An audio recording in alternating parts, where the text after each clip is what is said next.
Assalamualaikum warahmatullahi wabarakatuh. Perkenalkan, nama saya Anis Nazihah. Saya dari Prodi PAI semester 2. Di sini saya akan memaparkan materi mengenai definisi dan ruang lingkup psikologi pendidikan. Nah, langsung saja kita masuk ke materi.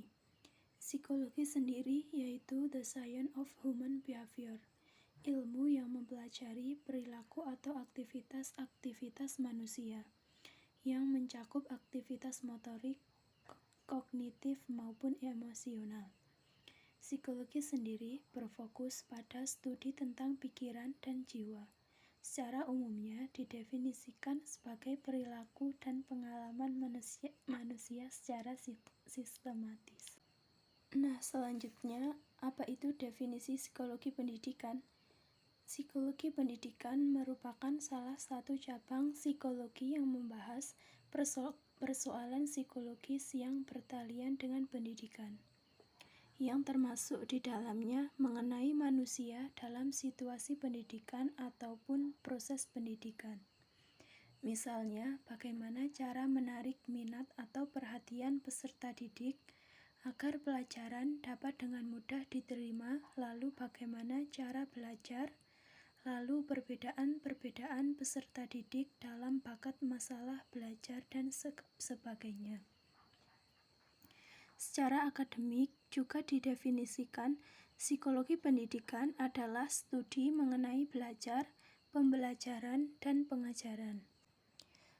Nah, selanjutnya, apa saja ruang lingkup dalam psikologi pendidikan?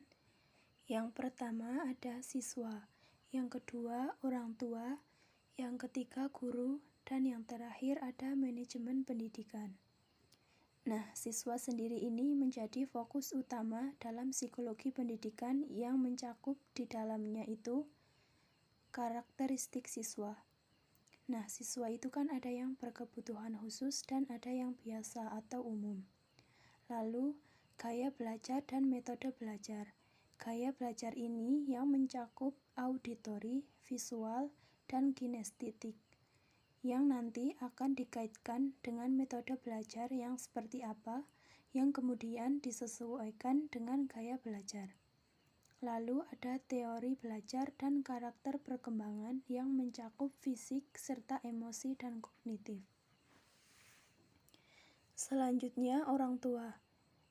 Nah, orang tua juga sangat berperan dalam pendidikan siswa, karena di luar pendidikan sekolah, orang tua juga harus tahu kelemahan-kelemahan anak dan apa yang dibutuhkan oleh anak, yang mencakup di dalamnya ini ada parenting style, gaya pengasuhan atau pola pengasuhan, di mana setiap orang tua punya gaya pengasuhannya masing-masing. Lalu yang kedua ada time management, yaitu pengelolaan waktu. Pengelolaan waktu ini juga sangat penting, apalagi kalau ada orang tua yang keduanya itu sama-sama bekerja. Lalu yang ketiga ada penerapan disiplin positif, misalnya mengatur kebiasaan anak lalu memberikan hadiah atau memberikan hukuman kepada anaknya. Selanjutnya ada guru. Nah, guru ini komponen yang sangat penting dalam proses belajar mengajar. Jadi, sebagus apapun kurikulum, rencana pembelajaran, kalau gurunya tidak bisa menyampaikan dengan efektif, maka anak-anak pun tidak bisa memahami informasi secara optimal. Maka, guru membutuhkan keterampilan yang mumpuni, yang di dalamnya mencakup yang pertama adalah memahami karakteristik siswa. Ini sangat penting karena setiap siswa mempunyai cara belajarnya masing-masing. Guru harus paham, apalagi kalau mempunyai siswa yang berkebutuhan khusus.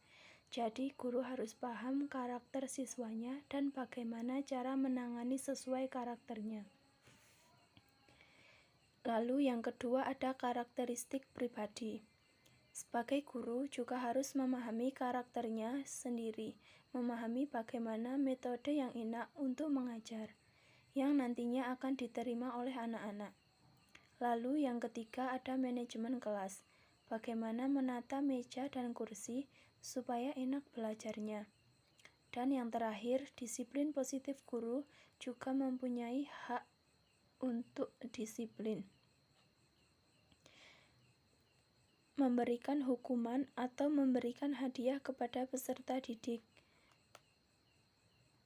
Dan yang terakhir, ada manajemen sekolah atau penataan kelembagaan pendidikan, seperti fasilitas sekolah, agar siswa dan guru bisa memanfaatkan fasilitasnya untuk kegiatan belajar dan mengajar, guna mencapai kegiatan belajar secara efektif dan efisien. Nah, teman-teman, dalam proses belajar, siswa menjadi fokus utama, sehingga menjadi keharusan bagi guru untuk memahami secara baik. Maka, guru memerlukan pengetahuan dalam psikologi pendidikan ini untuk memecahkan secara cerdas masalah belajar dan pembelajaran. Jadi, dapat kita simpulkan bahwa psikologi pendidikan ini membahas bagaimana peserta didik belajar, pendidik mengajar, dan antara peserta didik dan pendidik berinteraksi. Cukup sekian paparan dari saya mengenai definisi dan ruang lingkup psikologi pendidikan. Semoga bermanfaat. Wassalamualaikum warahmatullahi wabarakatuh.